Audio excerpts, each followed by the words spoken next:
Hello and welcome to BRB episode 09.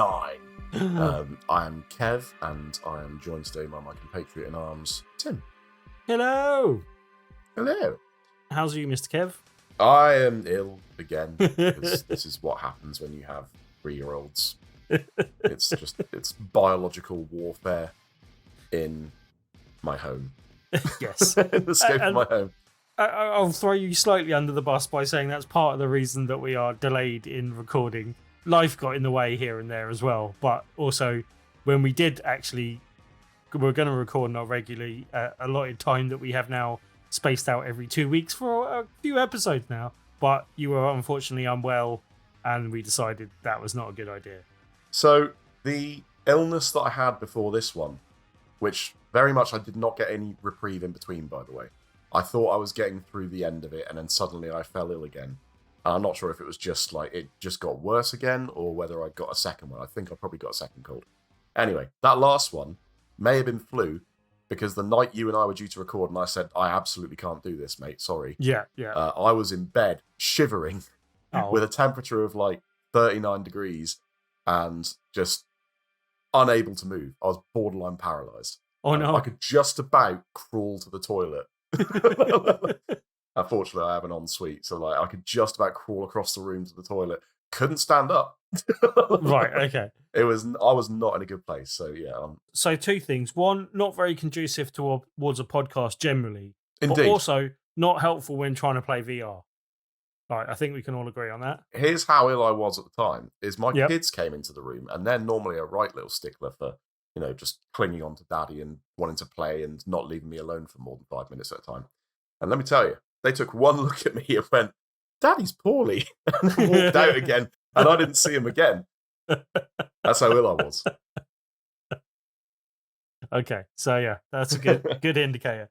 But I'm glad you are mostly well soonish and back behind the mic.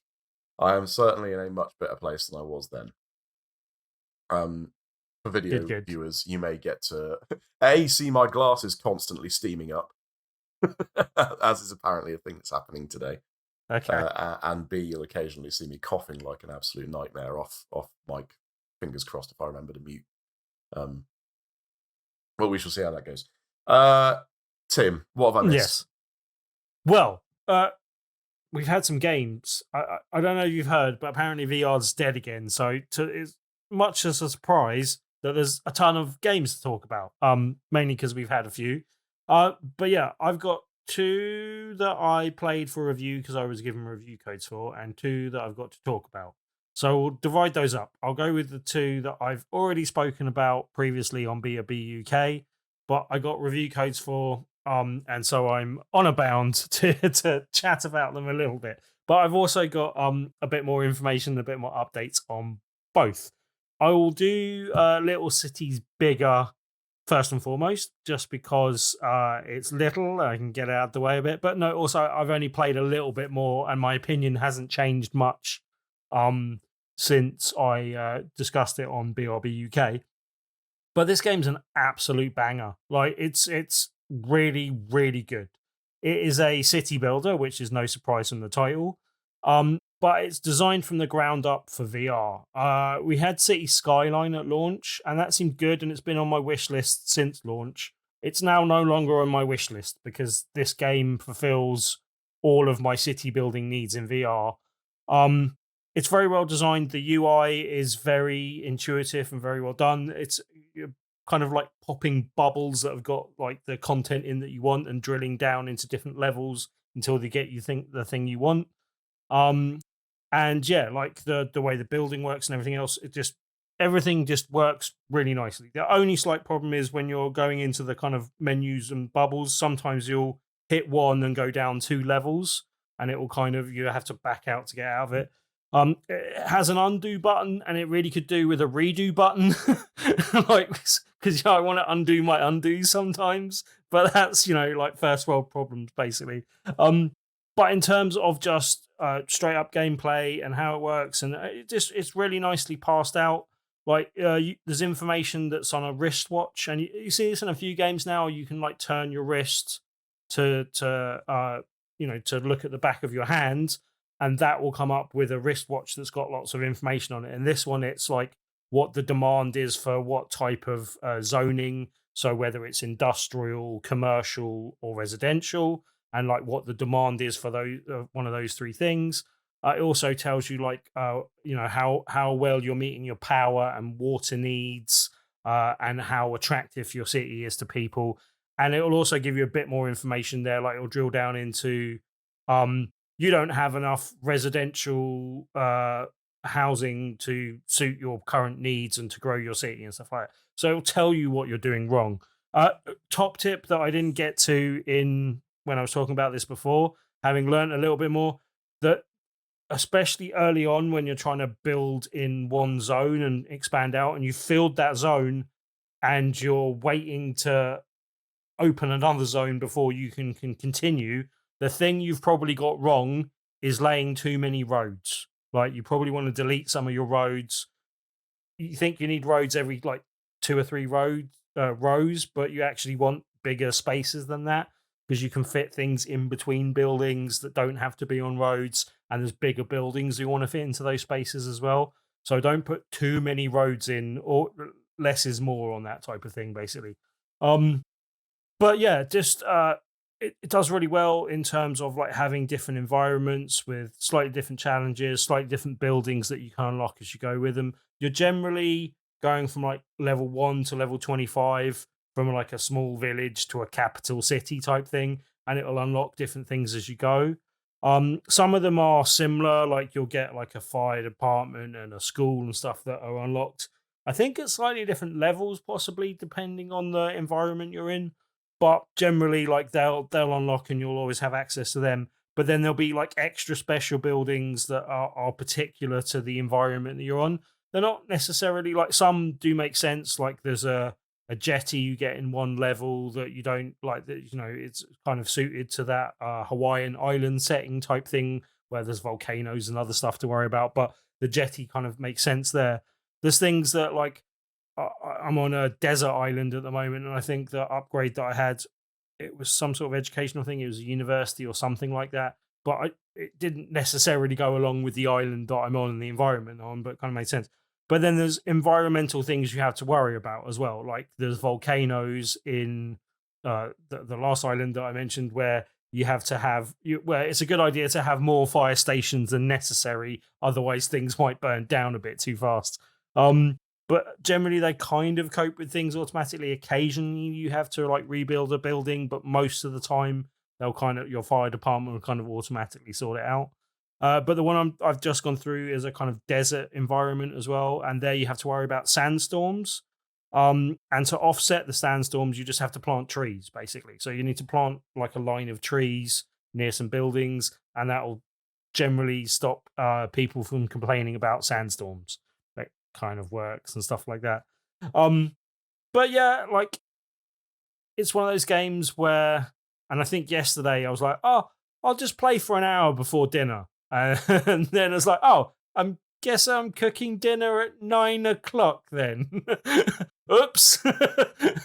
And it's one of those games where you can easily lose a load of time for it. And it's like really easy to be like, oh, I'll just do this thing and then that thing and that thing. And the best city builders have that type of bug to them as well. Like Cities VR, I kind of mentioned before, but City Skyline, I absolutely loved in just normal flat screen version. That was the last city builder I really got on with, hence the reason why I did have that on my list. But yeah, as I said, this does a really good job of being very well designed for VR, working really well, and I really enjoyed it. It's £20, which is slightly on the heavier side for a smaller game, you might say, but you get quite a lot of game for your money. There is reasons to carry on in areas once you've maxed it out, but also there's a good reason to go back in and try a different environment and try just a slightly different challenge and go through it all again.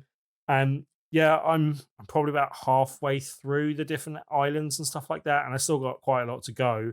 I think I've seen enough of the game to go, all right, this is the game, and there might be a few extra buildings and stuff that I haven't unlocked, and a few special buildings here and here that I haven't unlocked. But generally, yeah, I've seen most of what it has to offer and really like what it has to offer. So that's a strong recommendation. I will give that a 5 out of 5 on our scale. Oh, there is not a Little Cities : bigger on the Quest store. There is, however, Yes. a Little Cities. Yes, but what I believe this was it was originally came out on the Quest as Little Cities. Then it had a lot of DLC, and the version that's come to PSVR2, which is the version I was playing for review, All DLC bundle. has all the DLC bundled in it, basically. Okay, So so it looks like, pretty just good value. from a price point of view, Yeah. speaking of value, Yeah, the core game plus the Snowy Islands DLC, which is definitely which in the game. it seems to me is the only DLC available here, Okay.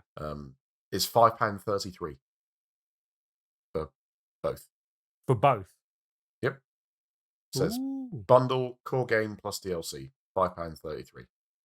That is fantastic value. If you like city builders at all, and it's on Quest, like there's nothing like particularly like graphically impressive about it. Like you can actually zoom in on quite granular detail, and there's little things going on, like there'll be little people skating up and down in the skate park and little other bits and bobs going on. And they have added a couple of things. I'm not sure there's much haptic feedback. I can't remember much, but the headset does rumble when planes fly past you in the air and stuff as well, which is quite good on the PSVR2. But I don't think it would be a reduced experience being on Quest, basically. Right. Just to go back over my own point there. Yeah. £5.33, I do not think is the standard price for both things. I think the app is getting confused because it thinks I own the game already, the core game. Because I was subscribed to Quest Plus or whatever it's called. Right, yes. Which it was included in at subscription system, and it so came out. it's telling me the price of the DLC. Right. However, I do not subscribe to Quest Plus anymore, therefore I suspect more that's for not actually you, the price Kev. it would More cost. for you. You say that, but I got the first month of games, which I played a lot of. Yeah. Because I think, well, maybe month 1 and month 2, there was Pistol Whip and Walkabout Mini Golf. Pistol Whip's on sale again. I'm tempted at the moment, but yeah. Really good. I did not play or enjoy a single game that came out in the following 5 or 6 months that I was subscribed to that service for. Oh, okay. So that's not so good. Everything I played was just like, Oh, well. Clearly, they were doing the PlayStation Plus gimmick of let's give all these people these free games, and the free games are just like mostly turds. So all things that I already owned and had played already years ago. So fair enough. Yeah, but Pistol Whip was brilliant, and obviously Walkabout was incredible. Walkabout's worth buying anyway. Like I've just bought the latest course for that and so I haven't played it, so we should play that at some point as well. That Ice Slayer one. Yeah. Looks really good. Every time a new course comes out, I buy it because they're like £3 a course and they're fantastic. Yeah, they also regularly go on sale once they've come out as well. So if you haven't picked up the old courses, it's worth picking them up. Agreed. At some point. Right. So that was what score did you give that, sorry? I gave that a 5 out of 5. It's like pretty much everything I want from a city builder game in VR, basically. So couldn't really fault it.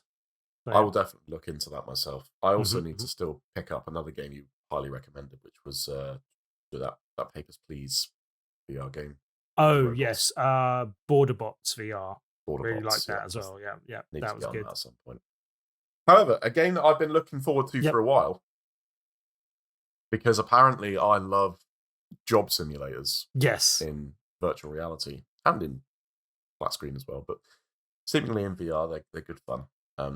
I have really been looking forward to Lawn Mowing Simulator VR. Now, this is a game that came out, I want to say 3 years ago, 2.5, 3 years ago, on Steam, and people seem to really like it. I never played it. Apparently, I own it on Steam. Had no idea I owned it until about 2 days ago. So I have never played it in that form. Got a review code for it. I tried this out yesterday. Now, a couple of things to note here. Number one, as stated at the top of the episode, I am currently a little bit ill, having come off of several other illnesses over the past few months. When you got kids, and they're in school, you get a new disease every couple of weeks. There's no getting around it. That means my brain is not completely where it should be in terms of, stature. I played an hour of this game yesterday and Yeah. have never felt so motion sick. Oh. Ever. Now, I should add, I started by turning off a lot of the comfort settings because I always do that because comfort Yep. settings annoy me. But Nothing annoys me more than that stupid big black vignette thing. I don't understand. Who does that help? That's the only thing I've ever seen in VR that makes me feel ill. It makes me angry Yeah. every time it kicks in.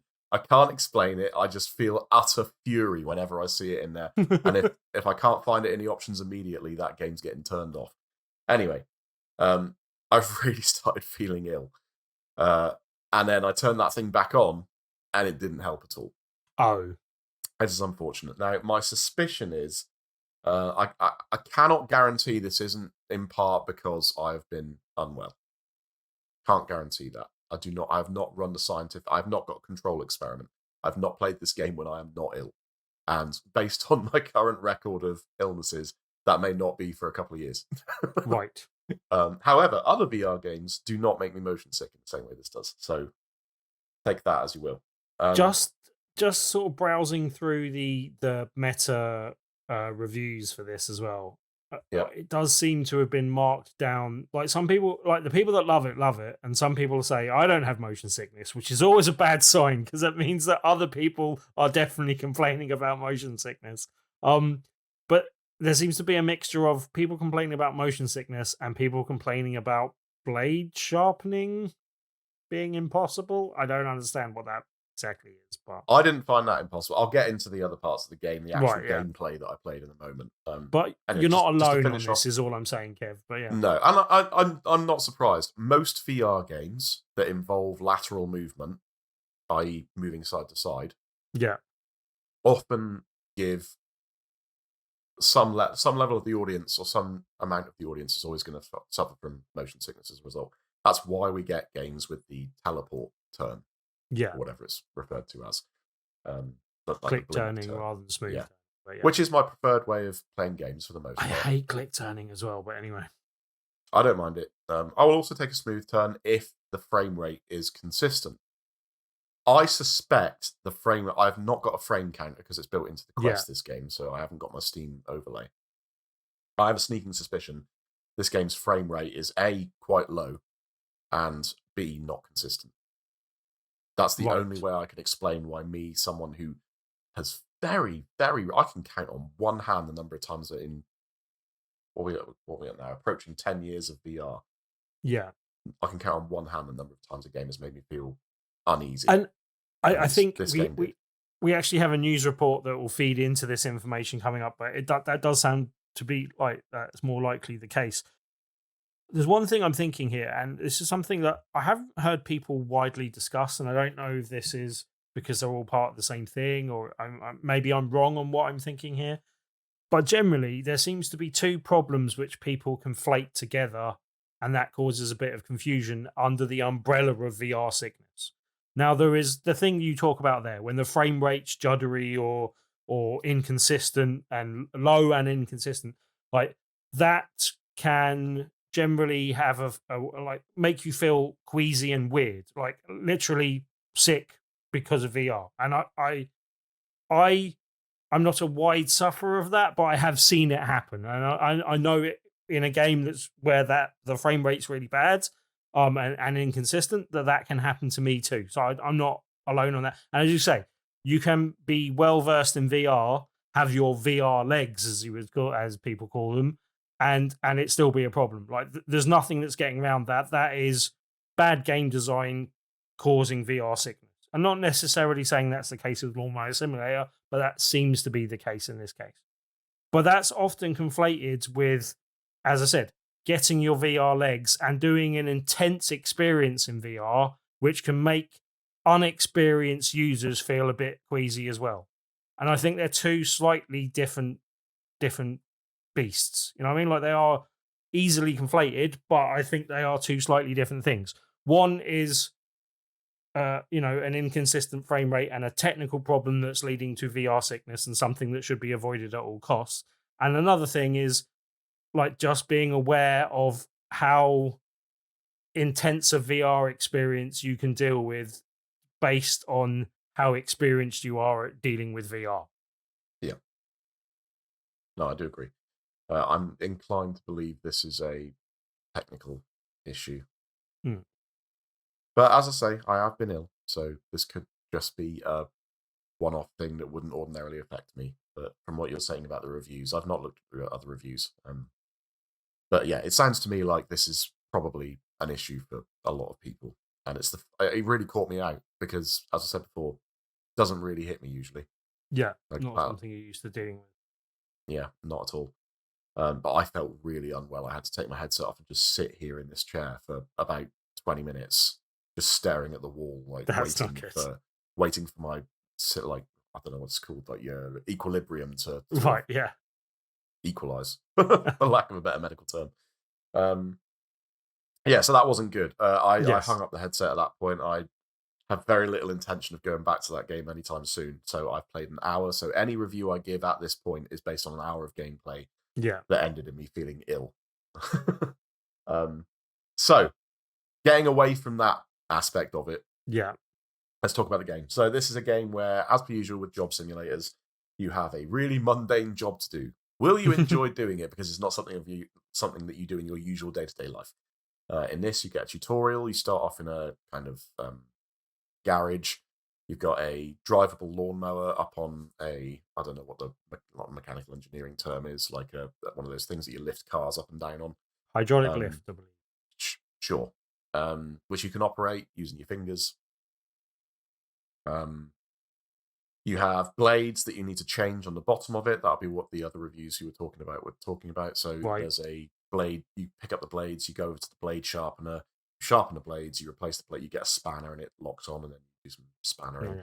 All of this is you can tell, and this is kind of a mainstay through the entire hour I was playing, you can tell this is a game that was not designed for VR, that has been VRified. It's not the worst case I've ever seen of it happening. Right? They've put some effort in, but it's definitely obvious that it is not built for VR. And that always gets in the way of me enjoying something to start with. You know, I'm not a big fan of things that just come to VR for no reason other than, hey, we had the time and money to do this. It does my nutting. Sometimes it works super hot, for example. But that was a game built, that was a whole different game. That wasn't the original game, you know? Yes, exactly. And I think that proves your point. But yeah. Anyway, so you got that. You got a hedge trimmer that you can, like an hedge trimmer. I've always called them hedge trimmers, but now that I'm thinking about it, it's 4 edges, so it might just be edge trimmer. I just applied a H all this time. You got one of those, and you've got a 4x4 truck out in the outside of the garage in the road. Right. The first thing you do as part of the tutorial is drive your lawnmower out, take it around to a lawn, and then you've got to do like 10% of the mowing. So you you activate it by holding a button. Now the controls can be a little bit finicky because you can either control like arcade controls, which would be what the original PC game had. So you've got an accelerator button, a decelerate/reverse button. You've got steering on the sticks and things like that. You can do that, or you can do full-blown simulation, where everything on the lawnmower you have to hold the steering wheel and turn it. You've got to control the blades down here with a little, it's not like a gear stick, but a little stick down to the side. So you can do that, or you can do a hybrid mix. So forward and back is covered by triggers, and then everything else is covered by you doing things. And you've got your face buttons do a couple of shortcut bits. That's the one I went through. I went for the hybrid. Yeah, that sounds it's the default setting. It seemed like a sensible thing to do. So I went around, I trimmed some grass. That was great. It told me how to trim grass. And then I had to I had to go and pick up a new job, which I went to the job board. I logged into the computer. I said, I want to take this job. It's $100. Just go and mow someone's lawn down to 5 inches or whatever it is. Yep. I was like, yeah, great. Or 5 centimeters. Yeah, great. Let's go do that. It then gives you some objectives. Number 1 is make sure you've got like fresh blades on your lawnmower. Okay. Number 2 is take the lawnmower out of the garage and load it up onto the trailer, and then close the trailer. I loaded this thing up onto the trailer no fewer than 40 times. At no point did the game ever detect that the lawnmower was on the trailer and I could therefore advance. Oh. This was infuriating. So, and just to add acid to this to the face of this process. Yeah. In order to lift the trailer up, so you go up a ramp, you got to lift the ramp up. That requires you to get down on the floor and grab it and pick it up. Now, other things in the world, like cups and your strimmer and whatnot, you just point at it, hold the button in, hold the grab button, and it will eventually, once you get the exact right trajectory, zip up to your arm, to your hand. Yeah. Great. That is a perfectly valid way for VR games to work. That does not work for this trailer, at least not as far as I could do.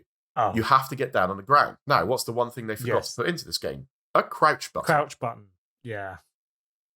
So here I am, 6 feet above the floor, unable to reach lower than 3 feet below because I'm in a seated position. I should add, I was playing in a seated position, so my seated position in real life is me standing in the game. Yes. So my attempts to reach down, I had a similar problem when I couldn't bend down in the game for exactly that reason as well. Yeah, it's a stupid problem to have. It is. So I eventually got sick and tired of just moving this thing on and off the trailer constantly, trying to get it to accept the fact that I got it on the trailer. So, right, I'm just going to try and lift up this flap and see if that works, and then we can advance. Turns out, yes, you can, but in order to do that, I had to go into the settings, change to a seated position, change to a standing position, while being seated in real life, so that I could then crouch down and grab the thing and lift it up, and then change back to a seated position. It was an infuriating, I want to say, 30 minutes I spent trying to do all this. Oh. Anyway, it worked. Finally, went over to the side of the truck, clicked on the handle, it drove me off to the job. I get to the job and I take the lawnmower off the trailer, like drive it off. You got to go around and you got to pick some things up off the lawn, because for everything you break in the garden, they take money off of how much you earn. Yeah. So you need to go and pick up anything that's like loose objects, like kids' toys, and I don't know, someone's left a great big. I thought you were going to say kids then. Yeah, like, how much does it cost to replace a kid? I only played the first level, mate. I don't know how advanced this gets. You never know. Hope they're insured. I then went and mowed some lawn. I did, of course, break a couple of those stupid little lights that people plug into their lawns. And, broke a couple of them. That knocked a bit of money off.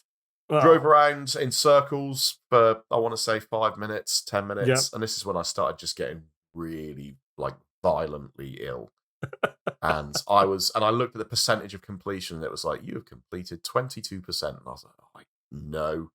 Just no. I've completed 22%. I've not even got to the edge strimming yet. I can't do any more of this. The hedge edge. I cannot do any more of this. It's just not on the card. So that's why I took it off. So they've pushed you over the hedge. So I came away from this experience ill. B, thinking this game is really not made for VR. Yeah. C, it's clearly buggy. And D, I'm not sure I actually enjoyed my time.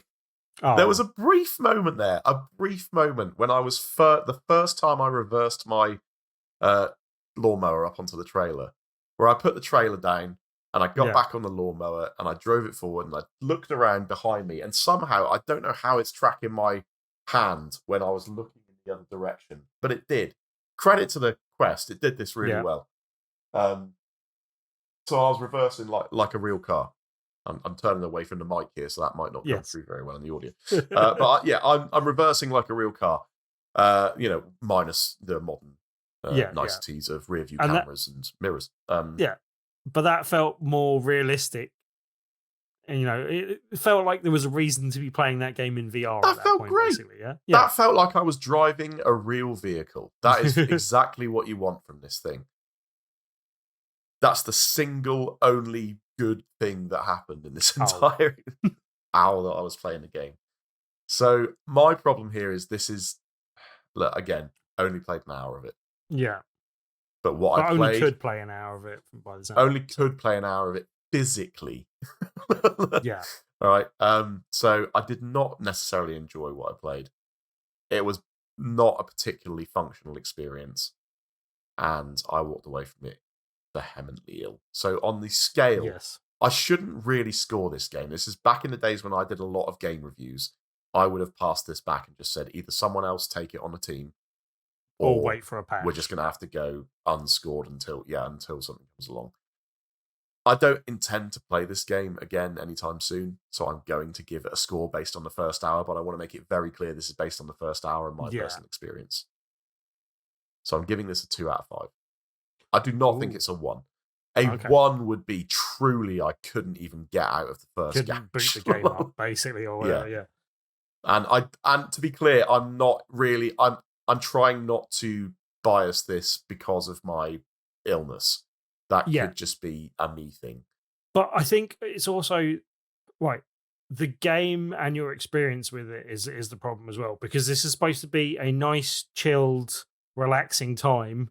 If you come along to this game, get frustrated, and then have like technical problems that make you feel ill, that's taking away all of the calming influence of the game that it should be having on you, basically. You know, like, let me tell you why this annoyed me more than it otherwise would have done. Is because not 6 weeks ago, I purchased on the Oculus Store a VR update to a game that came out years ago. That is a job simulator called Power Wash Simulator. Oh, yes. I think it's called Power Wash Simulator. Yes. Getting the name off the top of my head. I believe so. The exact name. Power Wash Simulator VR works as intended. Yeah. Absolutely works as intended. It is a chill out experience. It is meditative. All right. I did not walk away from that feeling ill at all. It gives you exactly what you want. There's some dirty stuff in front of you. Yeah. Clean it up. Change your nozzles. Get a new nozzle out, put it on, see what shape that makes. Get in those cracks. Give it a good cleaning. It's great.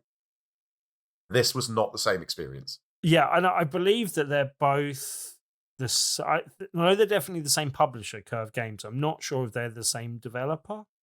But yeah. Don't know.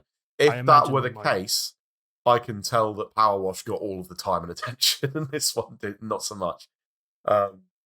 Yeah, it's a shame. That's my opinion anyway. But yeah, it's a shame. I was looking forward to this, and it is not the serene experience I was hoping it would be. So there we go. Oh. Don't make Kev sick. Kev's been sick enough already. Don't need him to get VR sick on top of his sickness. So hey. Right, yeah.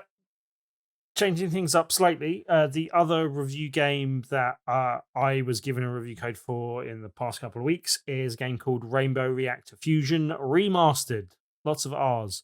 I did speak about this on BRB UK, so I'll gloss over it a little bit. But just to say, it is a match 3 puzzle game with a kind of throwing mechanic to it, so which is why it's in VR. And as I said, I'm kind of parroting what I said before, but when it works, you're like, why has no one made a match 3 game in VR before? This is brilliant. And when it doesn't work, it's like, well, this is a stupid idea. This has never been made, basically.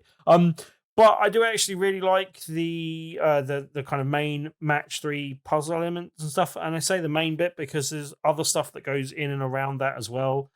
You're kind of exploring the environment, finding different like videos and stuff that tell you about the history of this reactor and the factory and what's going on in this place. And you're also kind of cleaning things up and like you're cleaning up spills of paint on the floor and trying to kind of do things. And the more different things you do in the environment, the more money you unlock, the more other things you can buy. And some of them are like positive and negative multipliers. Most of them are helpful, but some of them will take away from your score for doing them. Like you can have, basically you're having a ball coming from each side. So there's the right and the left-hand side.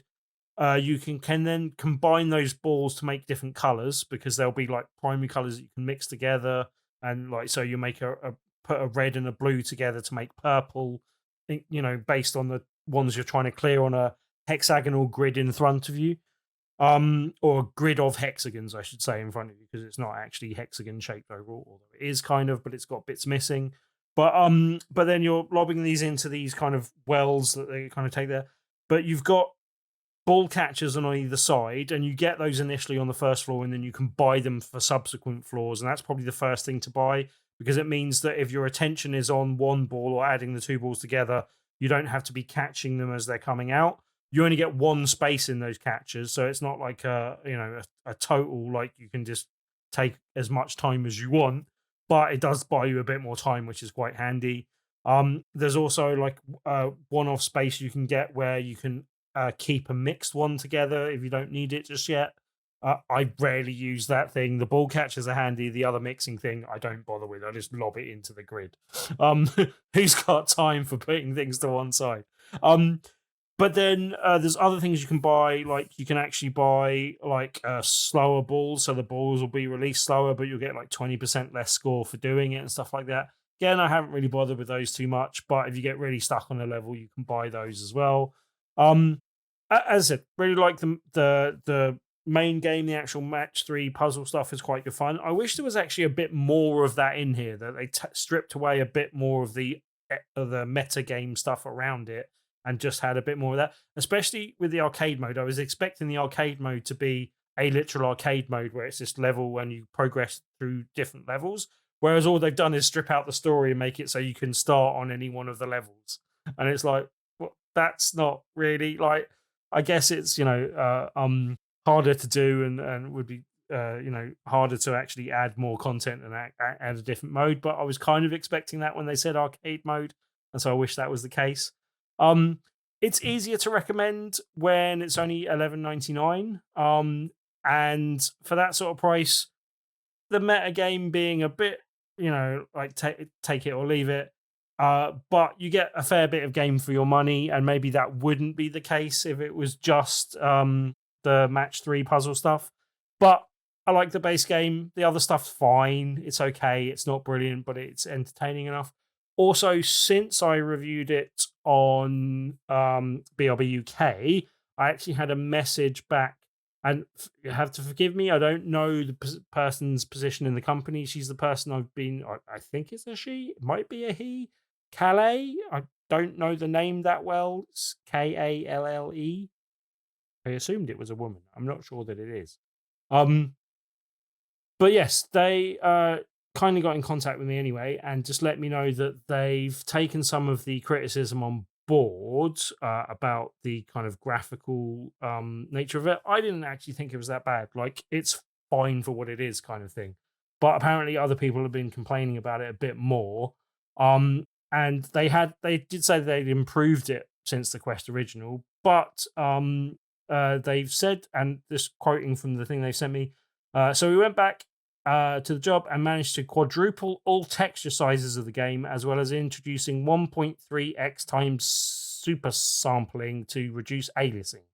And they will release the and they will release the update on April the 4th. So that isn't out yet, so I haven't had a chance to play that. So I'll gloss over this because I'll probably come back to that when I've had a chance to give that review a go. By the time we do our next show, I'll be able to jump back into this and see if that has been improved somewhat, basically. But looking forward to that possibly being the case because, yeah, I've enjoyed my time with the game. From what I've played so far, and I would estimate I'm about 3/4 of the way through the game, and I might leave the other quarter, or I've sort of deliberately left the other quarter in the last few days where I had some time with VR. I've left that to one side for now because I want to wait for the update, basically. But from about 3/4 of the game, it's really hard between a 3 and a 4. I think, like, it being a lower price game pushes me towards a 4, but I think I just about overall with the meta game and stuff come out as a 3 out of 5 overall. It's not, but it's a kind of a strong 3. You know what I mean? Like, it's a good 3, not a bad 3 kind of thing. And it's something where I would happily recommend this to friends. It's on that kind of level. You know what I mean? I'm not saying that it's a bad game. It just it does what it does, and it does it fine, basically. And I enjoy my time with it, and I'm glad I do it. Had I paid the $11.99 with it, I wouldn't be unhappy with my purchase. That's where that's the main thing. Basically. Yeah. The other two I'll gloss over a bit more quickly because we are going long for time already. But I did play a bit of Akka Arrh. This is a new one that came out by Jeff Minter. Anyone that's been listening to BRB UK, I did just do the full review of the Jeff Minter story, which was a kind of anthology of his games mixed in with a documentary. Really interesting, really good. Go and listen to that if you want. But generally, the Jeff Minter story, very cool. Look out for that. This is not part of that collection because this came out afterwards, basically. But I think it's mentioned in there at some point. But Akka Arrh is, as you would expect with a Jeff Minter game, it's psychedelic, and it's a psychedelic shooter. There is slightly less llamas than I've encountered in some of his games recently, but there's a kind of Minotaur bull head type thing as your kind of icon in the middle of the screen. You then got like and it changes from level to level, but you've got a kind of shape around you, and that could be just a circle. It could be a more elaborate shape, like a star or something, basically. And then you've got waves of enemies attacking you from 360 degrees, and you can rotate round and either shoot at them or drop bombs at them. Now, that sounds a bit simplistic, but actually, your bombs is your kind of default attack, and you launch a bomb and it sends out a kind of psychedelic ripple effect that then permeates out into the shape that you're currently sort of in, and will damage anything that it comes into contact with. But then it also kind of it reverberates around as well, basically. So it will kind of bounce off areas and go around, and so you can set a bomb off, and then that will deal with most of the things coming towards you. But then you need to actually shoot the stuff that give you like pickups and upgrade type things on top of what those bombs will do. Bombs will deal with enemies, but you've got other things to shoot at in the environment as well that are generally pickups and things. But it's weird because you'd think you'd be able to shoot all the time and occasionally do bombs, but you can bomb all the time, and only when you've done bombs and killed things with it do you get access to being able to shoot. So that's like, it feels weirdly backwards, and it took me a while to get my head around that as well. And I'm still, it's one of those games where I've played for a bit and I've got like, good, reasonable top score that I'm happy with. I'm sure other people have smashed it out of the water, but I'm happy with where I got to.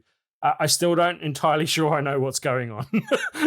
Like there is this mechanic though where because you're right in the center of the screen at all times and rotating around, but if enemies come to within a small circle that surrounds you, they'll kind of get into a second level and they'll be able to access your health, basically. And your health is these different circles in a circle. It's a very weird game to describe, but circles in a circle that is a level below where you are. And you can plunge down into that level. And the only way enemies can get to that level is to access the circle that's around you. Once they get there, though, they start stealing your health. And you need to drop down to that level to shoot them and deal with them, and then come back up to the other level to carry on dealing with the things that are advancing on you. And it's a weird kind of patting your head, rubbing your stomach kind of thing going on at times. It feels a bit odd. Not necessarily in a bad way, but yeah, it's one of those things where at first it seems completely, like a lot of Jeff Minter's games, at first it seems very psychedelic and completely unmanageable. And then you kind of get click with it and get into the zone and start just kind of like dealing with things more than you thought you could and all this type of stuff. As I said, it's still a little bit weird. It feels like, even though it is on a one-dimensional plane and you can drop to another dimensional plane. When I say the game feels a bit one-dimensional, I don't mean in terms of planes. I just feel in terms of gameplay. And like, whereas Polybius felt like you're advancing through a level, this feels more like a kind of old school stationary arcade game. Like, you stay where you are and you get better. The one thing, and this is the thing that I don't understand exactly, is the bit where I don't understand how the level progression kind of works. Because it kind of goes to, that was your best score, you did really well. Do you want to start again from the place you just were with the score you just had? And you're like, what? Like, I don't get what you're doing. Why can I start from level 8 now? And I don't understand. Right. That aside, though, and there's like classic mode and non-classic and pure mode, as they call it, and I'm not entirely sure what the difference is between the two, but I like what I've played. Like, it's fun, it's psychedelic, it's good. It's exactly kind of what I'd expect from a Jeff Minter game with a bit less llamas, but that's not the worst thing in the world. It's $15.99. I do think it could do with being a little bit cheaper than that, just because of the one-dimensional nature, and also like it's a weird game. If you don't like what it is straight away, there's none of the game that you're going to like. There's going to be no redeeming features for you, type of thing. That's what I slightly mean about the one-dimensional nature of it as well. I like it. I'm just not so sure that everyone will. But yeah. Fair. But, that is a tagline for all Jeff Minter games that have ever been released. So yes. I think that's fair. Psychedelic, you might like it. Yeah. But yeah, I mean, on our review scale, again, I think that's probably a 3 out of 5. But again, a good 3. Like, I'd recommend it to people, but it'd be with a certain few caveats. Mm-hmm. Also, I've put on the agenda this week, just because it feels like a whole new game. Hellsweeper VR had a Wrath update, as they refer to it as. I think it's came out a couple of days ago. I'm not exactly sure when. I've been playing a lot of it today. I literally was going to play a lot of VR games, and I did jump in and out of a few things. I had a little go on Little Cities Bigger again, even though I'd played a bit more of that since I last spoke about it on the show. But then, yeah, I played a bit of Gran Turismo, which is still fantastic. Played a bit of Galaxy Kart, which has had a load of updates and got a load of new tracks and was really good. But I ended up burning most of my time in Hellsweeper VR. I wasn't expecting it to be quite as good as it is. And they've also, as well as this is the big update that kind of put in dynamic foveated rendering and just improved the kind of graphical side of things, like the textures and stuff, I think, have been upgraded. But also, and I don't know how much of this was part of this Wrath update and how much of it was just in general, but there does seem to, because I literally, for anyone that doesn't know, and we spoke about this on the show before, Hellsweeper VR came out on all systems, but the PS VR2 version had a particular problem where the textures looked horrible, the whole thing looked really muddy, and I'm not even sure it looked as good as the Quest version. I know it didn't look as good as the PC version, but yeah, there was questionable quality through it just in general. But yeah, it's this has solved all of those problems, this update. Like, basically, graphically, it looks superb now. It doesn't look muddy. The textures look really detailed. And just like holding the sword up and having a good look at like the sword in your hand, I was like, oh wow, okay, yeah, that's definitely fixed. That's way better. But then there's also a whole kind of upgrade system that they've introduced, and I think that was part of this update. Where actually in the kind of starting area level, there's a dude that's kind of smithing away, like smithing VR, as we've spoken about in last time's episode. But I keep on going to say last week when we're doing this podcast, and it's never last week's episode. It's especially not in this occasion. But yeah, but yeah, anyway, this dude is smithing away, and you can go up to, and it was one thing I only came back to in the middle of a run, but you can then go up and just like do a permanent upgrade to your guns, your bullets, your swords, and various different aspects that you can upgrade. And that's a permanent upgrade between runs, because it's generally a roguelite where you just generally lose everything between runs.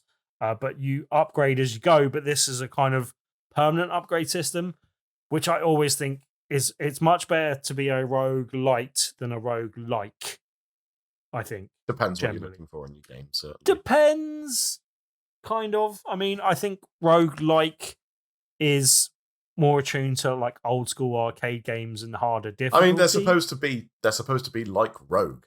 So if you're not like Rogue, then you shouldn't be following all of the rules of Rogue. Yes. Has always been my opinion. Dungeons of Dreadmore, perfectly great roguelike. Yeah, fine. Fair Spelunky, yeah, I mean, it's a roguelike. Yeah. Well, that's why there's roguelikes and roguelites now. There's the two different things. And anyway, so this has gone more towards the roguelike, which is generally my preference. I like feeling that I'm permanently getting some upgrade for. It is always living. nice to feel like there's progression, even when you've Exactly. had a rough run. Yeah. I will never argue against that. But also, I don't know whether the the the improved graphics and the improved fidelity of the game in general has improved my ability to play the game, or as I suspect is more likely the case, the game has got a bit easier. Because that was the other thing as well. It was pretty hard before. It was quite difficult to actually progress. And the reason why this took up more of my time, first run, I got straight through the boss and I'm still going. Like, I haven't died yet, kind of thing. I was like, I wasn't really expecting that. I'm going to have to pause and come back to this another day. But I really enjoyed my time with it. And we were saying about intense things. This is one of the things, and I read up on this apparently. They had to get Sony to agree to put the somersault move in the game because it went against their VR standards. Like, you can't do anything like that in the game. So the compromise they had to come up with was to have it off as default, but then highlight to the players that they could turn somersaulting on. Sorry, what's the thing they came up against? Right, Sony has a particular set of rules that you're not supposed to break these rules to pass certification. And some of that is like that you can't have intense motions that will make people feel ill. Like acrobatic movement. Yes, and that I knew that was the case, and I thought they meant more from a technical standpoint. I don't think Lawn Mowing Simulator VR would have made it onto PSVR because it wouldn't have passed the standards because of the technical things of that making. There's not a lot of acrobatic somersaults in that. No, game. no somersaulting there, But I didn't realize it extended to actual, physical moves in the game that can make people sick. And so that's the compromise they had to come up with. They had to put it in as an option that people had to opt in on rather than the default, which is just interesting. I didn't know that was a thing. Did Sirento never come out on PlayStation then? It came out on PSVR 1, but I don't remember that being... I don't remember that being an issue. I think it must be something that they've tightened up and brought into PSVR 2 since PSVR 1, because Sorrento came out, and that was one of the few things that made me feel a bit ill. And to be fair, that's still the case in Hellsweeper VR. Although one of the problems I encounter with the game is since this update and me going in, and I've heard this from another source, so it's not just me, but the tutorial is now disabled. The tutorial will now not work. And it was so long since I played the game, and I only played it for a short period of time, that I wanted to go in and refresh all the things. So I was like, okay, advanced movements. No, I can load into the level, but none of the instructions come up. It doesn't tell you anything, and it doesn't actually tutorialize you at all. Like, okay, what about if I go into another subject? Same thing. I was like, okay, I give up. I'll just work out how to do a few of these things. So I haven't actually somersaulted in the game because I haven't worked out how to do it. I am not a game designer. I have never worked in game development. I am nonetheless going to tell all game designers out there something key that you need to listen to me about. Yep. Tutorials should work. Yes. Yeah, they really should. I don't think there's an argument to be made against that. I strongly suspect that this is a bug that has cropped out without them noticing. I can understand them not going in and retesting the tutorials once they were focused on the game. I think this will be patched out. I think it will be a temporary problem. But nevertheless, it is a problem for myself and other people that are going in and going, all right, this game looks cool. How do I play this game again? But for almost everything, literally I got halfway through my run and I was like, oh yeah, I can do magic. How the hell do I do magic? Oh yeah, it's like that. Okay, I can throw fireballs at people. All right, okay. But that's one of the reasons why I know it must have got easier, because I didn't really use magic and still got further than I did in the game before, basically. But yeah, as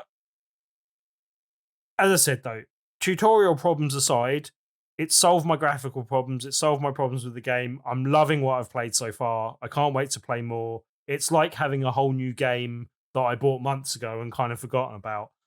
But there's also, this might be the first of many. I don't know. I was trying to look this up today, that how many games on PSVR 2 are made with Unity. and then also how many games that would have come to PSVR have been on Unity and have been stopped from coming to PSVR2 because Unity has only just implemented like PSVR2 implementation in their stuff. Basically, I don't entirely know how that works, as I'm clearly like showing by not talking about this in any sensible way. But basically, Unity now works with PSVR2, and previously it did not do that very well. Basically, something to do with pipelines and something I don't understand. But now apparently Unity works a lot better with PSVR2. So I'll be interested to see if this is just the first of many games that have actually had an update that may make them work better on PSVR2. But it seems to be particularly a problem with dynamic foveated rendering. And that's, one of the key features of the PSVR2. So it'll be especially graphically. So it'll be really interesting to see how much that permeates out and how other things do. The one thing I can tell you is Hellsweeper VR looks 10 times better than it did before, basically. Whereas it was a problem and it was distracting before, it's now, this is a better looking VR, like as in one of the better VR games on PSVR 2. Still not probably head and shoulders above, like, say, Red Matter 2 and stuff like that, but up there with the best of them and one to be considered as a graphical high mark when it was a low point before, basically. So, yeah. Well, it's been on my wish list for a while, so this has me a little more interested in actually picking it up at some point. Yep. Definitely recommend it. £16.49. It's now worth that price from what I've seen. Right. So, yeah. Awesome. Quick update from me. 2 quick things to throw in here. First of all, Lawn Mowing Simulator VR and Power Wash Simulator VR not published by the same publisher. Not oh, really? Am I wrong on that? I thought they were. Okay. Future Lab. Right. Both publishes and develops Power Wash. Okay. And it's Curve Games is the publisher for Lawnmower, and Skyhook Games is the developer. I tell you the reason why I confused it is because the person that I know that used to work for Curve Games now works for Power Wash Simulator, and I conflated the two because of him rather than something else. So, yeah. Classic folly from Tim. There we go. Right, so we are other thing I wanted to just quickly mention on the subject of roguelikes. There was yonks ago. There was a Quest 3, not long after the Quest 3 came out, there was a Quest 3 update for In Death Unchained. Right. Which is a very, very popular roguelike quest. And on PC VR. Did In Death ever come out on PlayStation? I don't Not sure. think Bow and Arrow, if it did, it was in the with... later stages of what's happening, but I don't remember. It's cool anyway. I'm not going to get into the whole, like, what that game is and whatnot, but the Quest 3 update is really, really good. Looks fantastic, runs really well. Yeah, really, really impressed with that, and was quite easy to just pick up and get back on with my old save. So, yeah, happy days on that one. Anyway, carrying on. Right. So we're going to have to race through the next bits of items because we've spent far too long on our games, but that's probably the better thing to do. But even though we're going a bit long, I think we'll try and race through the news and some upcoming games a little bit. So do you want to do the news, Kev, as I'll race through the other stuff? But we'll try and make it fairly quick. I can indeed. So first thing to mention is that Sony is rumored to be halting production of PSVR2 headsets. It's kind of old news at the time that we're recording this. Obviously, we have gone a while since we last recorded. So Bloomberg reported that Sony has paused production on the PSVR2 headset until it clears a backlog of unsold units. This is according to people familiar with its plans.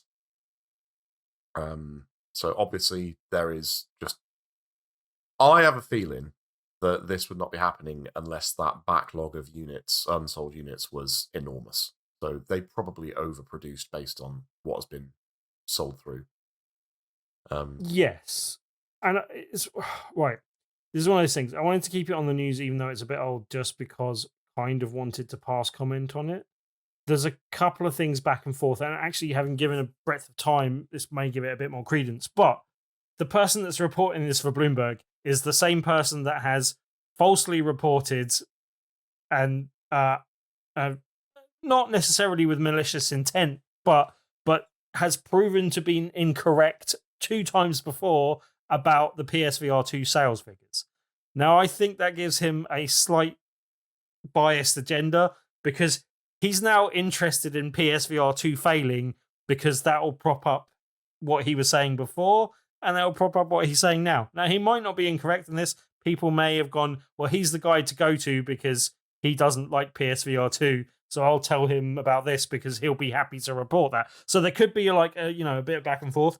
I also think having given a bit of time, the fact that Sony haven't come back and corrected him on this does kind of lead into I think they would have possibly commented on this if this wasn't the case. But it's also a bit of a self-fulfilling prophecy type thing. If you keep on reporting that the headsets aren't selling, you keep on falsely reporting that, you keep on falsely reporting that there are no games on the headsets, then less people are going to buy them. And then, so it becomes a self-fulfilling prophecy. Let's be very clear here. So I find it I don't know what person it is you're talking about, and I've not heard any of this before. However, based on what you just told me, I am not going to, I'll benefit the doubt, I am not going to believe that a reporter purposefully wrote a fraudulent article about sales numbers. More likely got bad information from a source that turned out to be wrong. And it's happened a couple of times. Yes, but if this was also the case that this was wrong, that would now be the 3rd time in a row because he's been wrong twice before. If the source is the same person, and sales figures not necessarily the same as this, so and just particularly wanted to comment on that because every article parroted exactly that this was definitely the case, or no, it had been rumored and reported without referencing the fact that it had been reported by one person that had heard something from someone in the know. I mean, that's how these things get out, right? That's how reporting works. You get a source, but no one mentioning that the person doing this reporting had been wrong twice before recently about PSVR2 sales numbers. Yeah, but again, your information can be wrong, but if all you're doing is acting as a middleman between the information you are given and the public that reads the result of that, it's not that he's wrong. It's that his source was wrong. I just want to make that very clear before we start, no. I'm not casting aspersions on him, but also not saying that he deliberately did it wrong before and not saying he's deliberately doing it wrong now. All I'm saying is all the people reporting on this are being a bit disingenuous by reporting on it and not commenting on the fact that the person that is saying it has been wrong twice before in the recent history about the same device. I think that's exactly. So I just wanted to point that out, basically. I'm not saying he's wrong either. Look, they probably have halted production. I don't know how common that is in production things. If they'd done the same with the Quest 3, would that be a big headline? They've sold a lot of Quest 3. That doesn't necessarily mean they're always going to be fully running at full capacity in terms of production. You know what I mean? I don't know how normal that is. It's not a good sign, but it's also not the end of the world. It's normally something that only happens when it's been replaced by a new SKU, by a new platform. So consoles, for example, you wouldn't have Sony stopping production of PS5 until the PS6 comes out. You might have them temporarily, and even then it would be slowing down or halting production, though. They not normally because they want to keep the factory happy and busy and blah blah. But also, someone else pointed out that this may be a ploy from Sony to get the component price down so that they can get the headset price down, basically. Because if they stop manufacturing, then all the people with the components go, oh, what if we make the components a bit cheaper for you? Would that help with manufacturing? And then they start picking up manufacturing again at a cheaper price and can produce it at a cheaper price. Again, don't know how much that is. That is, again, a bit hearsay-ish on the other side of things. So to give full balance, don't know that that's necessarily true, but no. But we have no extra information here ourselves. No. What I will say, anecdotally, to be clear, is that no other headset that is currently doing well is in this same position. Right. So, the Quest 3 is not slowing down sales. In fact, it's probably speeding up. Yes. So, Yeah, I would look, not be surprised. We've Quest 3 is spoken an easier countless sell. times. I'm not saying that that's a bad thing. Like, we both know that I considered buying one in the last couple of weeks, and may do in the coming weeks. So, yeah, I'm not necessarily saying that's not the case. I mean, we have discussed to death that the PS VR2, should we say, did not get the support from Sony that it needed, and it needed a lot in order to penetrate a very difficult market anyway. Yeah. So, this doesn't surprise me if it is true. Mm-hmm. I just want to point out that a part of this news story in the agenda that Tim wrote said, but they also said this load of something too. Yeah. I say something replacing a word that I can't be asked to bleep in the edit. Say BS, you can say that. And that's not quite the word I wrote, but it conveys the same meaning. So in other news, a Chinese university study concludes that 120 FPS is the, quote, important threshold to avoid VR sickness for most people. This has been written in a very scientific paper. Yep. The authors have been studying the effects of VR refresh rates, resolution, haptics, stereoscopy, and more for years. A Pimax 5K Super was used for the study because it supports up to 180 Hz refresh rate. And the study tested 60, 90, 120, and 180.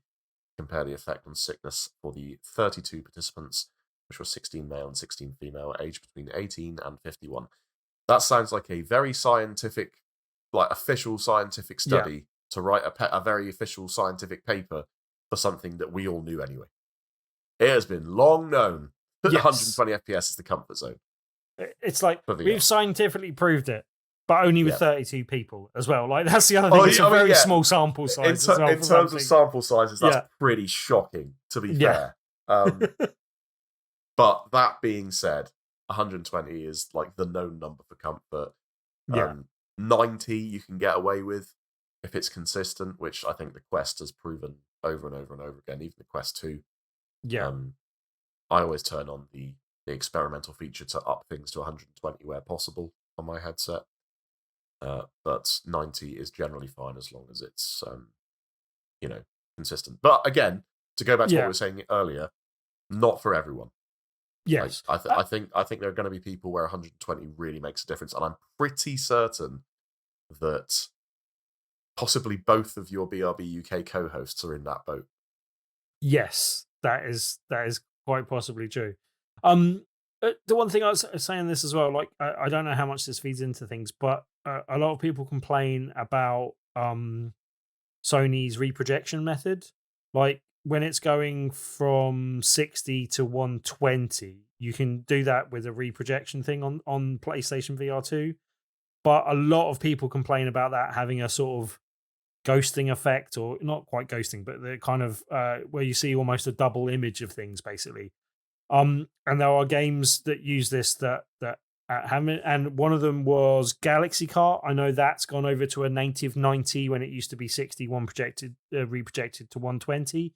It does seem to be that the preference for most PSVR2 gamers is to have a native 90 rather than 60 reprojected to 120. But from what I understand, that is partly just in the preference, partly because the OLED screens are so bright that they then make that more of a problem, whereas the LCDs in Quests, that's not as much of an issue, and also when they do reproject, their reprojection seems to be less problematic than Sony's. I don't know enough about that tech to give an opinion on that. I've tried to read up on it. It does hurt my brain a little bit, but I think I got what I just said correct. Fair enough. I won't challenge you on it. In other news, Flat2VR Studios is creating licensed VR ports of flat screen games. Yeah. So Upload VR has reported that formed by a VR publisher and marketing group, Impact Reality, Flat2VR Studios aims to bridge the gap between traditional video games and VR experiences. Created from the Flat2VR community, it's partnering with established VR modders like Team Beef, who made mods for Doom and Quake 3 Arena, Kabbalistic, who did Half-Life 2 VR, which I can attest is bloody good. Yep. And Ray Kupata, which did Outer Wilds and Firewatch. I didn't know Outer Wilds had a VR mod. I need to look into that. Ooh, yeah. So the founder said that the flat to VR community has proven there is a tremendous appetite to experience cherished games in an entirely new way with virtual reality, as we know from Tim badgering on about it every flipping week. With Flat to VR Studios, we're thrilled to work directly with the best developers to create official, high-quality VR versions of hit titles available directly on VR storefronts such as MetaQuest, PlayStation VR2, and Steam. The studio says it's the first licensed VR game, or its first licensed VR game is being kept under wraps for now. However, a release is planned for late 2024 or early 2025 on major VR platforms. What was that mod that came out recently? I mean, we reported on it a few episodes ago. There was one for like Epic's Unreal Engine for Unreal in general, games. No? Yeah. Unreal 4 and 5 games where you basically just ran it through this thing and it just turned it into virtual reality. Yeah. Obviously, I don't think that's what they're doing with this. It sounds like they're actually going to make VR experiences rather than just dumping it into a VR headset and saying, "Look, it's 3D now." Haha. Yeah. And that's good. But I think this is really good. I think this is a really good approach and really good news. It's particularly good news. Like, if you were already, in the PC world as you are, Mr. Kev, and have access to mods and stuff, it's not going to make as much difference. But I'm glad that someone is doing this and looking at doing it and doing it to a high quality and a high standard where they are getting modders that have proved themselves to be good at doing this and paying them to do it properly and professionally and kind of doing that. That's good news for people that don't have access to PC, because I think more games will come officially to VR. So I think it's good news for all VR owners in general. Particularly good news, I think, if your Quest isn't hooked up to a PC or if you've got PS VR2, because you'll now get games that might not have come across otherwise. But yeah, like, it's just really good news that a studio is taking this approach and doing well with it, because I think this is vastly overdue. And I cannot believe that Sony didn't set up a studio to do exactly this with all of their first party titles. Like, this should have been done 2 years ago. Well, as I've said a million times before, not everything should be ported to VR. You can't just make something 3D and say it's a VR game now. Yeah, it doesn't work. I will say that, like, my not pessimism on this so much, but I'm just a little bit like, just to drill this in. This is a studio. Yes, I cannot see them pumping out more than one game a year, and that's it. They've got really good pipeline. Yeah, I don't think this is necessarily going to be prolific. What I do think it will do is prove the model to a greater degree than Bulletstorm did. Yeah, Bulletstorm. Oh dear. That had a patch recently, which I've not tried out. So I haven't tried that. Might be worth having a go on that. I think there's some cool stuff for this. Obviously, not every game should be brought up, but if they are, one studio making one thing per year, 2 years, whatever it ends up being, they should be able to select pretty carefully what games are going to work. And with prioritize the people that they're working things, with. Yeah. I really want to see Robocop, Kev. I played through that. That will be so good in VR, and it's. I get the impression they're aiming for bigger fish, but we'll see. Possibly, but any fish they go with, I will be interested in catching them. So yeah. Listen, I want to see. I've wanted to see Dishonored properly given the treatment for a long time, but still nothing. No news. That's the top of your wish list. In other news, the last item on the news list. Metal Hellsinger VR has been announced. Yes. That's the end of the news. Metal Hellsinger VR, I played when it first came out. I definitely played the demo. I thought the music in it is banging. As a proper metalhead, I really enjoyed the soundtrack to that game. I did not have a great experience with the gameplay itself. I don't know if my timing was just off or I had it calibrated poorly, but I just could not get it to play as well as it always looked in the trailers, as well as other people seem to think it played. So that may be a personal experience, but I suspect if they're doing it in VR, then that's going to be a lot easier to calibrate. Fingers crossed. So I'm looking forward to trying it. That's as much as I can say about it. Yeah, I got a press release about it. It is said to be coming out in 2024. They haven't specified a time period. Other than that, it's coming to MetaQuest 2 and 3, MetaQuest Pro, PS VR2, and Steam. Yeah. For those who don't know, this is the game where you get a sound, like one level equals, I think, just the one like metal song. They had like Arch Enemy on the soundtrack and several other bands that are fairly well known.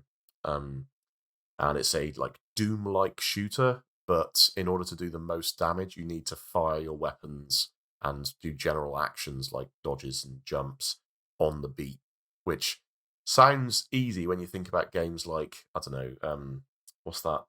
Oh God, what the hell was that game? Curse of the Necro Dancer. Yeah. Where that obviously with disco, not I say disco, that's like a derogatory thing. With electronic music, you've got a very dum. It's very much easier to do your actions in line with that beat. Yeah. When your music is going yes. When you've got like altering time signatures, you switch from 7/4 up to 13/8 and it's a little bit more intense. And you probably really need to like the music to get anything actually out of it. Right, yeah. You need to learn the music to play along to it, basically. Yeah. Yeah. So that sounds cool. Yeah, I thought that would be up your street, Kev. Very much so. And that's the end of the news. I really didn't mean to come off like I hate electronic music then, by the way. I do actually like quite a lot of it. I just... With the plunkies and I just realised, as I said, like, oh yeah, with the disco beats. Disco beats. God, I sound 40 years old.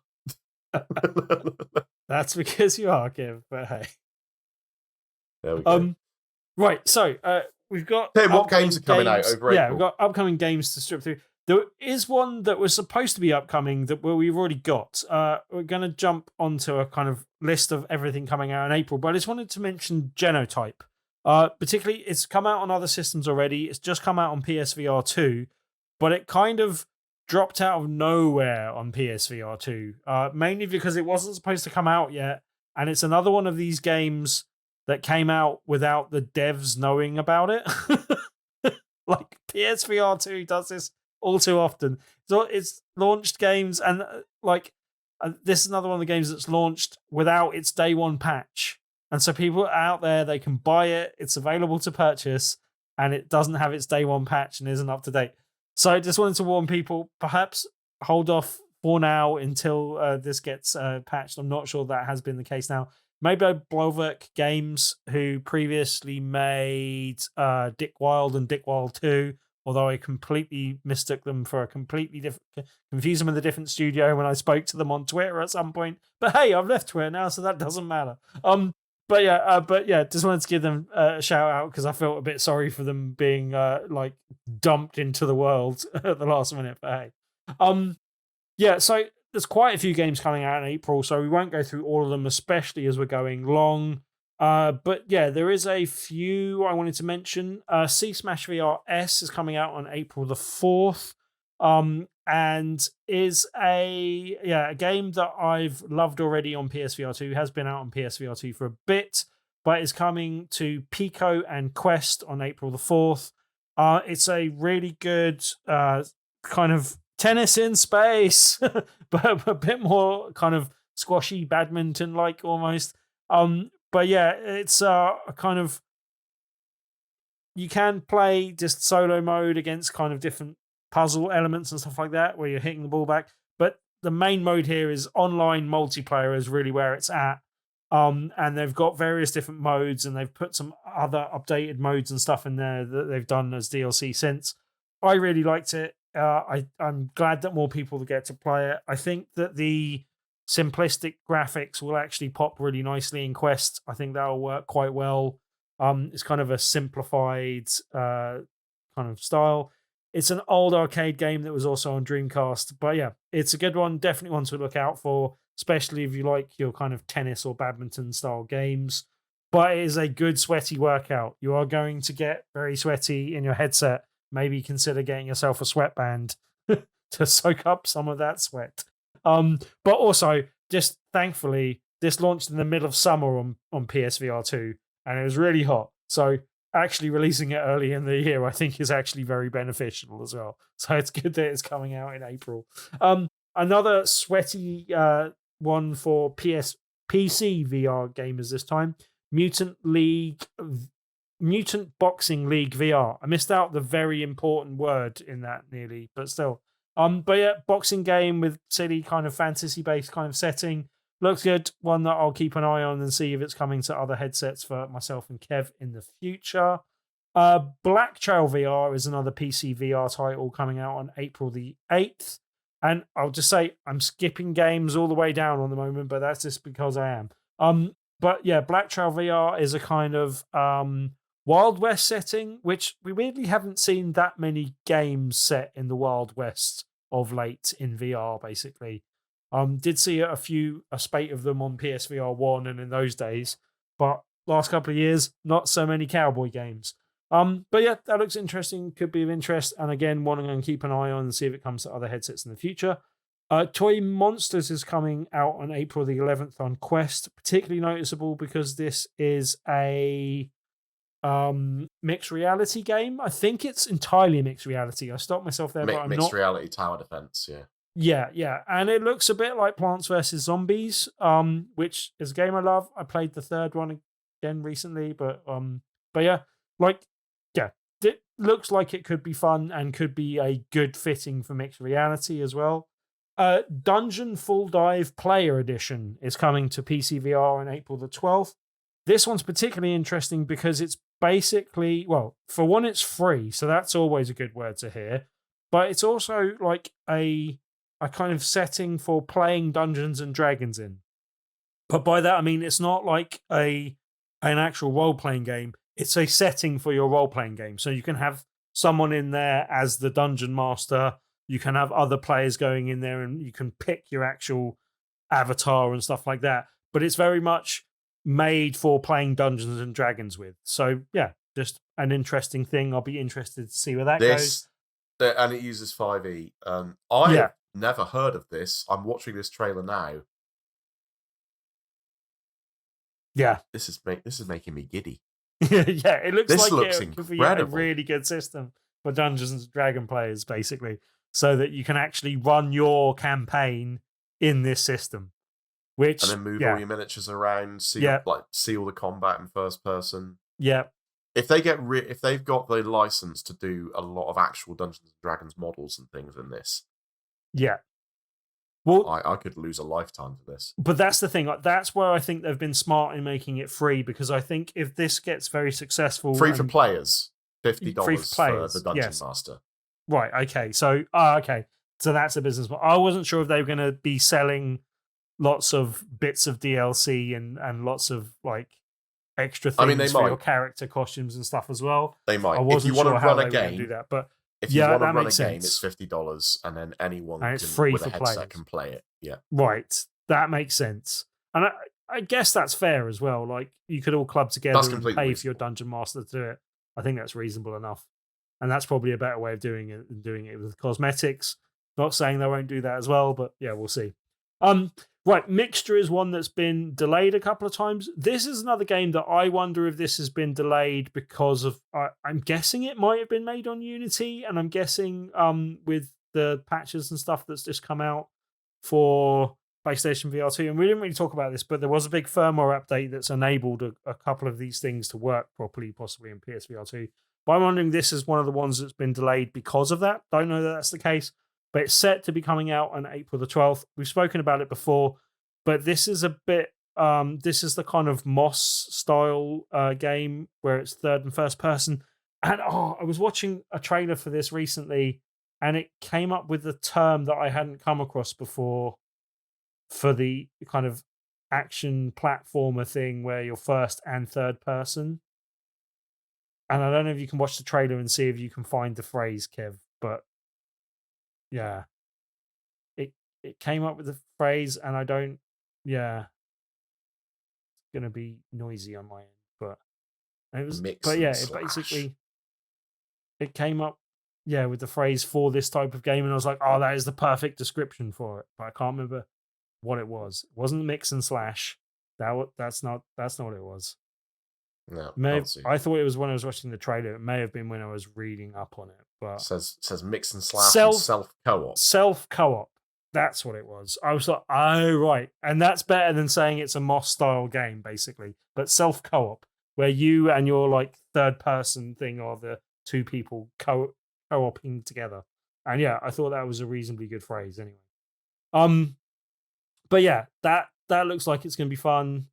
Um, I don't know if I love the graphical style, but I do really like that style of game. Big Shots is the one I'm really looking forward to in April. It's coming to, I think, all platforms, so PC VR, PS VR2, and Quest. And this is a kind of cell shaded mech style game. So this is definitely one I'm interested in. I do like my mech games. Loved Rigs when that came out on PSVR 1 2. I'm really missing the fact that we don't have one. There was that one recently that came to Quest. I can't remember, I don't know if you checked it out, but we spoke about it on a previous show. Something about dogs that I can't remember. But that looked really cool anyway. This doesn't look quite as graphically stylized. It's got a kind of interesting graphical style to it, but it's more straight up cell shading. And I think the other one was more of a flat shaded kind of gritty kind of look. But yeah, as I said, I like my mech games. I'm interested in this. I hope this works out well, and I am keen to play this. Soul Covenant is another one that's getting a bit of buzz. It's one that PlayStation have been sort of repping a little bit. They had a bit on their blog and stuff like that previously on some of their big posts they've done. Not 100% sold on it basically, but it's supposed to be a big Japanese style RPG. Um, it it looks like if it comes together well, it might be interesting. I'm keeping an eye on it rather than, sort of keenly waiting for it, sort of thing. But yeah, it's one I hope is good. Um, and Strike Rush is coming out on April the 18th to Quest only. This may be of interest to you, Kev, although I don't know. I don't know how much you like your hero shooters, Overwatch style, and that sort of thing. No, wasn't sure that you were that keen on them. I mean, I don't generally play a lot of PvP stuff anyway. When I have done MOBAs on more my playing. Right, yeah. So, yeah, could be of interest to people. I don't think it's of massive interest to either of us. The Flip may be of interest to you, though, Kev. That's coming out on the same day, April the 18th, on Quest. And that is being described as a Left 4 Dead style game. And I know how much you liked the original Left 4 Dead. Graphically, I'm not sure about it, but the graphical style might work well on Quest and could be interesting. Yeah, Left 4 Dead and especially Left 4 Dead 2. Yes. Really, really good games. Yeah. But yeah, TBD. I mean, I don't have friends, Tim. You know I don't have friends. So that's the only problem these days, isn't it? Like trying to get on that. There are a few other games coming out scheduled to come out at the end of April. There's nothing I'm massively interested in. I think of possible interest to you, Kev. Again, I'm not sure. I think it might be a bit too kiddie focused. But Anarchitects is coming out on the 23rd for Quest. And that's a kind of what's it? Sandbox style kind of thing where you can create sort of game modes in it. A bit like Roblox, but on a lesser scale. Inspired by Roblox and Gary's mod, it begins with. I'm going to be honest with you, Tim, and this is how you know. But yeah. This is how you know that I'm 40 years old. And you are also in your 40s, so maybe you're in the same boat. Have you ever even seen, let alone played Roblox? No. One of the biggest games in the world. I may have seen it at an event, Like, I haven't played it, but I think I've seen someone else playing it. I'm not even sure I know what it looks like. One of the biggest games in the world, and I don't have a clue what it is. No, but I don't know about you. I don't care that I don't know either. Yeah, you know what I mean. Like, I think I should be somewhat informed about games, and so I know some things about it. But I have no interest in getting to know the game particularly or playing it. If it's still big in 2 to 3 years' time, when my kids are old enough to start getting into games, then you'll keep an eye on it. I'll need to know what's going on. But I've not seen anything of it in my circles that I roam in. But I've heard a lot of people talk about it negatively, like it's just a thing for kids to be signed up to make games so someone else can make money out of it. I don't know if that's a bit disingenuous. You know, they've obviously built a system and done stuff, and like you could almost make the same sort of criticisms of Minecraft if you weren't aware of it. So I don't know enough about it to comment on it, so I should probably shut up, is probably a better thing, especially because we are running long for time. Also, one that I was particularly glad to see coming out on Quest. I swear it was supposed to come out last month, but Retropolis 2 Never Say Goodbye was one that we spoke about previously. This was the kind of Metropolis-styled detective noir thing with robots. And I quite like the look of it. I have heard that it's also coming to PSVR 2, although by the sounds of it, it's not coming to PSVR 2 until May, which is a bit of a disappointment. But I will patiently wait for it, see the reaction. I also heard someone, since the last time you spoke about it, someone say how much they loved the first one. Can't remember who it was. I think Reester King, to give another content creator a shout out on our podcast once again. But I think it was him that said it. But yeah, someone just said they really loved the first one, so I'm extra keen to see how the second one shapes up. I hadn't heard of the first one, but the second one is apparently coming to PSVR 2 as well. But coming out on April the 25th on Quest as well. So yeah, that's all the major things. Couple of other things since the last time we podcast. There's two other things I'll mention just very quickly. The Wanderer of the Fragments of Fate has got a release date of the 27th of June. That's something I'm really looking forward to. I didn't know if it was just PSVR 2 because there was rumors that Sony had paid for the redevelopment of this game, but it's one that came out towards the end of the PSVR 1's life cycle, but is apparently being upgraded. Looks like it's going to be made really well. Looks like it's the type of upgrade where it's exactly what you want to see, them taking a bit of time redeveloping it, like getting the best out of the new hardware and stuff. But apparently is also coming to PC, VR, and Quest, which I was previously unaware of. But that's one for all VR headset owners to have a look out for, because that is going to be a high point, I think, for VR in general. 27th of June 2024 is the date that is now scheduled for. Also, and I don't know what other systems it's coming to. I believe it is coming to other systems, but Mecha Party has been outed by the PlayStation Store, and I believe some other details. But yeah, that's thin on the ground of exactly what is going on with that game, in terms of what style of game it is. But yeah, it's again, I like my mech games, and I'm interested in any mech games that are coming to PSVR 2. So I'm keeping an eye out for that one in the future as well. Right, I think we should call it a day there. Yes. So just to wrap up, please go and check out our Discord, Big Red Barrel. We have some peeps on there who like to have chats about games, and that is always good. And when possible, we like to play games together as well.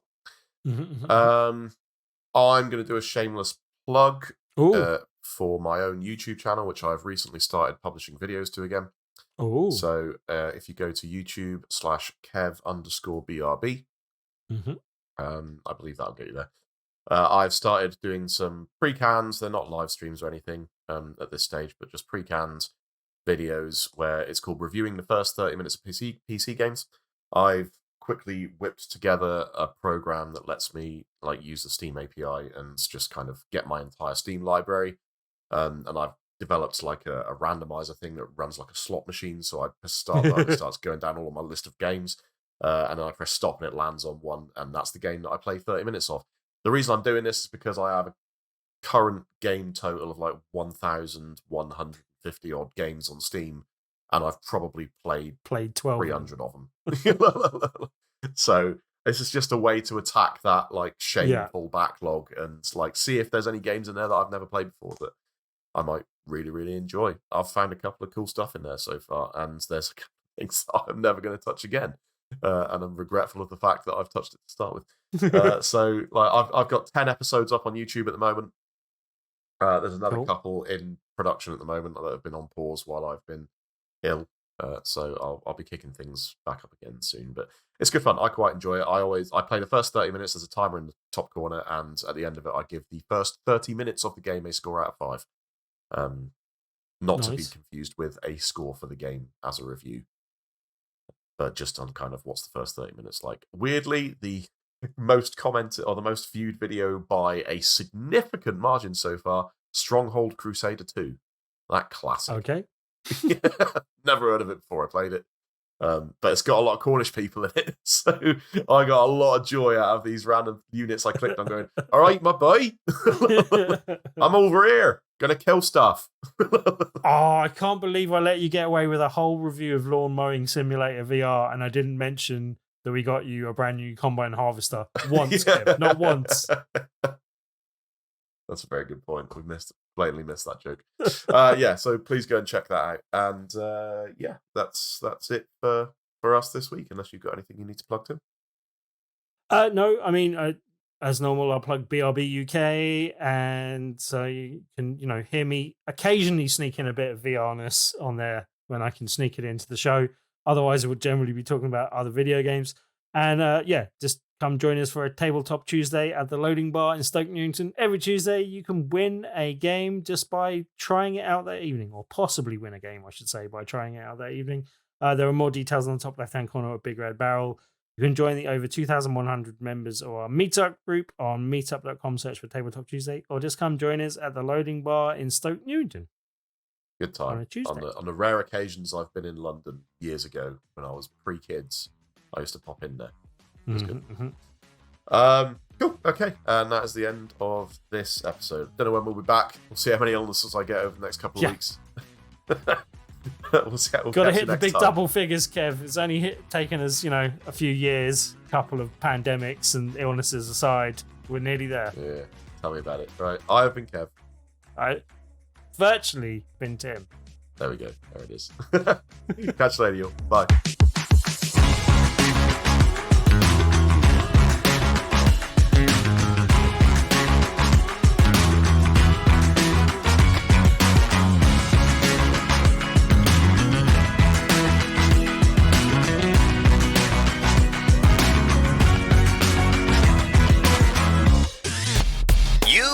Your ears are quite welcome for the podcasting goodness that you just heard.